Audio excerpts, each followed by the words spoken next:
Hello, అందరికీ నమస్కారం. నాగబాబు గారు నిన్నన చుట్టపు చూపుగా ఏదో ఈ కామెడీ స్కిట్లలో గ్యాప్ వచ్చిందో ఏమో పిఠాపురం వచ్చేసి ఒక మీటింగ్ పెట్టుకున్నాడండి. మీటింగ్ పెట్టుకొని వాళ్ళతోనే, మళ్ళీ బయట వాళ్ళు కూడా కాదు, వాళ్ళతోనే మాట్లాడుకుంటున్నాం. అందులో భాగంగా కొంతమంది ప్రశ్నలు అడగడం స్టార్ట్ చేశారు. మాకు కాపు నేస్తం రాలేదు, కాపు రిజర్వేషన్ సరిగా చేయలేదు, లేకపోతే వాళ్ళ ప్రాబ్లమ్స్ వాళ్ళు చెప్పుకుంటుంటే, ఆగండి, మీరు ప్రాబ్లమ్స్ చెప్పకూడదు, మీరు మాట్లాడకూడదు, మీరు ఆగండి, నేను కాంట్రవర్సీలు మాట్లాడడానికి రాలేదు, నేను మాట్లాడలేకనా నేను అవన్నీ మాట్లాడదలుచుకోలేదు, నేను మాట్లాడను అని చెప్తూనే ఇన్ని అడుగుతున్నారు, ఇన్ని సమస్యలు అడుగుతున్నారు. పవన్ కళ్యాణ్ గారి ఆరోగ్యం ఎట్లుందని ఒక్కడైనా అడిగారంటే మళ్ళీ ఆడ కూడా కొందరు గొర్రెలు ఉంటారు, వాళ్ళు క్లాప్స్ కొడుతున్నారు. అదేదో మంచి డైలాగు, సినిమా పంచు డైలాగ్ అన్నట్టు. పవన్ కళ్యాణ్ ఆరోగ్యం గురించి మీరు ఏమైనా అడిగారా? ఇవన్నీ అడుగుతున్నారు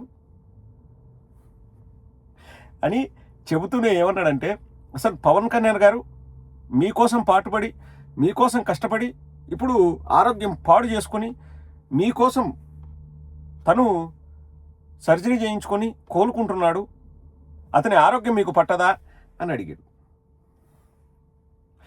చాలా ఫొటోస్ బయటకు వచ్చాయండి. నేను ఇది వాస్తవంగా అయితే నేను చెప్పదలుచుకోలేదు, కానీ చాలా ఫొటోస్ బయటకు వచ్చాయి. ఆయనకు సైనోసైటిస్ ఉందని చెప్పేసి ముక్కుకు సర్జరీ చేయించుకున్నారని చెప్పారు. So it's not about health, it's not about the recovery phase. కానీ దాన్ని కూడా జాకీకి వాడుకోవాలన్నా? ప్రజలకు నాగబాబు డైరెక్ట్గా చెప్తున్నాడు, మీకోసం ఆయన ఆరోగ్యం చెడగొట్టుకున్నాడు, ఆయన గురించి మీరు ఏమైనా పట్టించుకున్నారా? మీరు ఒక్కరైనా ఆయన ఆరోగ్యం గురించి అడుగుతున్నాడా అంటే, ఇప్పుడు ప్రజలకు వాళ్ళ సమస్యలు ఇబ్బంది పెడతాయి, కానీ పవన్ కళ్యాణ్ ముక్కుకుండే సమస్య వాళ్ళకి ఇబ్బంది పెడుతుందే? ఎవరైనా కాదండి. నాకు ఈ సమస్య ఉందని వాళ్ళు అడుగుతుంటే, నీ సమస్య గురించి కాదు, పవన్ కళ్యాణ్ సమస్య గురించి ఆలోచించు అని నాగబాబు చెప్తున్నాడు. ఇప్పుడు నీకు ముక్కుకు సమస్య ఉంది, లేకపోతే ముడ్డికి సమస్య ఉంది, ఇంకొక సమస్య ఉంది, రావాకు ఇంట్లో కూర్చో, నువ్వు పోటీ చేయకు. ఎవడు అడిగినాడు? పవన్ కళ్యాణ్ పోటీ చేయమని ఎవడు అడిగినాడు? పవన్ కళ్యాణ్ ఇంకా ప్రజలు అడుగుతున్నాడు, కులభావం పెంచుకోండి, మతభావం పెంచుకోండి అని. పవన్ కళ్యాణ్ ఎవరు అడగట్లే. అసలు ఆయన వస్తే ఎంత, రాకపోతే ఎంత? వస్తే ఎంత, రాకపోతే ఎంత? పవన్ కళ్యాణ్ ఎప్పుడు వస్తున్నాడు, ఎప్పుడు పోతున్నాడు ఎవడికి తెలియదు. ఇప్పుడు ప్రజలు వాళ్ళ సమస్యలు చెప్పుకోకూడదంట. ఈయన మన ప్రాణానికి నాగబాబు ఎమ్మెల్సీ, వాళ్ళ సమస్యలు చెప్పుకోకూడదంట. పవన్ కళ్యాణ్కు ఆరోగ్యం ఎలా ఉంది, కోలుకుంటున్నాడా, కుదుట పడుతుందా అని అడగాలంట. సరే నాగబాబు, పవన్ కళ్యాణ్కి ఎట్టుందబ్బా అడుగుతున్నాంలే. ఈ ప్రశ్న అడిగితే ప్రజలకుండే సమస్యలన్నీ తీరిపోతాయా? సిగ్గుండాలి Nagababu. What is this Nagababu? వాళ్ళ సమస్యలు చెప్పుకోవడానికి ఇప్పుడు ప్రజాప్రతినిధి అనేది ఎందుకంటారు? ప్రజల సమస్యలు తీర్చడానికి. నాయకుల సమస్యలు ప్రజలు తీర్చడానికి, వాళ్ళ సమస్యలు అడిగి తెలుసుకోవడానికి కాదు ప్రజాప్రతినిధులు ఉండేది.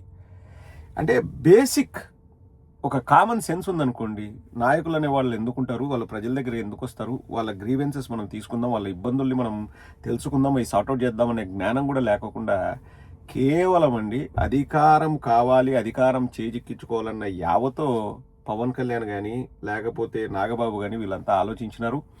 అందుకే ఒక పోస్టర్ వేశారండి, నాకు కూడా ఇంట్రెస్టింగ్ అనిపించింది. మొదటిసారి పోటీ చేసిన టీవీకే విజయ్ గారు 234 అసెంబ్లీ కాన్స్టిట్యుయెన్సీస్లో అభ్యర్థులను నిలబెట్టారు. వాళ్ళ సొంత డ్రైవర్ కూడా ఎమ్మెల్యే టికెట్ ఇచ్చారు. పవన్ కళ్యాణ్ అధికారమే పరమావధిగా, అధికార దాహంతో 21 చోట్ల పోటీ చేశాడు.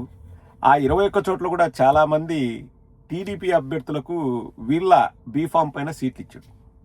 అరవ శ్రీధర్ బెస్ట్ ఎగ్జాంపుల్. అరవ శ్రీధరు, అతనికి కర్త కర్మక్రియ ముక్కాను రూపానందరెడ్డి. ఆ రూపానందరెడ్డి చెప్పినందుకు అరవ శ్రీధర్కి టికెట్ ఇచ్చాడు. అతనేమి జనసేన అతను కాదు. మధ్యాహ్నం జనసేన పార్టీలో చేరి సాయంత్రం సీట్లు పొందిన వాళ్ళు ఉన్నారు, తెలుగుదేశం వాళ్ళే, పేరుకు జనసేన. ఆ ఉండే 21లో కూడా నాకు తెలిసి 7-8 తెలుగుదేశం వాళ్ళకి ఇచ్చుకున్నాడు. అయినా కానీ నాకు ఏం సిగ్గు లేదు, నేను అధికారం కోసం ఇవన్నీ చేస్తాను, అధికారం వచ్చిన తర్వాత ఇప్పుడు ఆయన ఇష్టం వచ్చినట్టు చేస్తానండి. ఇప్పుడు అధికారం లేకపోతే ఎక్కే హెలికాప్టర్, దిగే విమానం మీ డబ్బుతో, ఎంజాయ్మెంట్ రాదు కదా. ఏం 10 సీట్లు వస్తాం, 15 సీట్లు వస్తాం పుట్టగోసులోది. నాకు ఎంజాయ్మెంట్ కావాలా, నేను ఎక్కితే హెలికాప్టర్, దిగితే విమానం. ఇప్పుడు రెస్ట్ తీసుకుంటున్నా. ఇంకా నెక్స్ట్ మళ్ళీ ఎప్పుడు వస్తానో చెప్పను. వచ్చినా కానీ మళ్ళీ వెంటనే వెళ్ళిపోతా. సినిమా షూటింగ్లు ఉంటాయి, ఎంజాయ్ చేస్తున్నా. పోనీ ప్రజలు ఏమైనా వచ్చి సామి నువ్వు వచ్చినావు కదా, మీ తమ్ముడికి సరేలే ఆపరేషన్ జరిగింది కోలుకున్నాను, నువ్వు వచ్చినావు కదా మా సమస్యలు చెప్తా. మీ సమస్యలు నాకెందుకు? పవన్ కళ్యాణ్కి బాగుందా లేదని అడగాల. మీకోసం ఆయన కష్టపడి ముక్కుకు ప్రాబ్లం వచ్చి ఆయన ఆపరేషన్ చేయించుకున్నాడు. సో మీరు పవన్ కళ్యాణ్ గురించి ఆలోచించండి. ఇది అబ్బా, ఎవరైనా కానీ రాష్ట్రంలో పవన్ కళ్యాణ్కి సమస్యలు చెప్పుకోవాలని చూస్తే మాత్రం తోలు తీస్తాం. నాగబాబు చెప్పినాడు, మీరు పవన్ కళ్యాణ్కి ఎట్లుందని అడగాల. అడుగుతారు కదా మీరందరూ కూడా. I'll see you in my next video.